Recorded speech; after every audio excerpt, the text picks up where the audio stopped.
Lakasan na lamang ng loob ang mga residente makadaan lang sa kalsadang natabunan ng mga gumuhong bato at lupa sa Cannon Road, partikular na sa Barangay Comfort 2, Babinguet. Nagpapatuloy pa rin kasi hanggang ngayon ang pagguho dala ng tuloy-tuloy na pag-uulan. Ayon sa residenteng si Nanay Mirna, ito na raw ang pinakamalalang pagguhong kanilang nasaksihan. Natural na may maglaglagan ng mga bato, maliliit. Pero nung February na nasunog ng itong bundok, doon na nag-umpisa ng mga malalaking bato.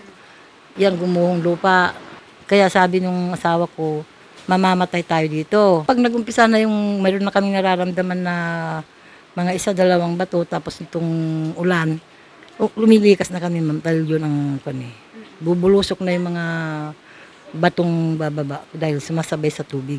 Patuloy pa rin binabantayan ang pagguho ng lupa at pagbagsak ng mga bato sa parte ng kalsadang ito sa Sitio Kamsik sa Barangay Comfort 2, Babinguet. Kaya naman hanggang ngayon nananatiling sarado ang parte ng kalsadang ito sa lahat ng motorista maliban sa mga residente.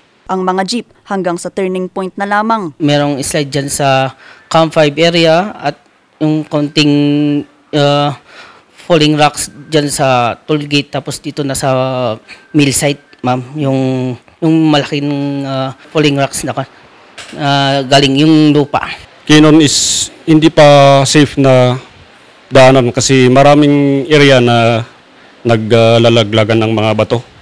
Kaya yung balak na dumaan dito, take na lang nila sa Marcos Highway. When I talk with the district engineer, through the district engineer, Engineer Kaimi, being the district engineer of La Trinidad, Benguet, nag-usap kami sana meron sanang magtrabaho, standby yung mga equipments nila kahapon pa.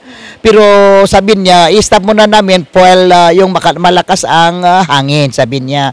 So we have to wait for the rain to stop bago tayo magtrabaho. Kawawan naman yung mga magtrabaho na nandyan pa yung slide. Inaasahang saka lamang magiging tuloy-tuloy ang clearing operation kapag gumanda na ang panahon. Wala pa namang naitatalang nasaktan dahil sa pagguho. Vanessa Bugtong para sa Luzon Headlines.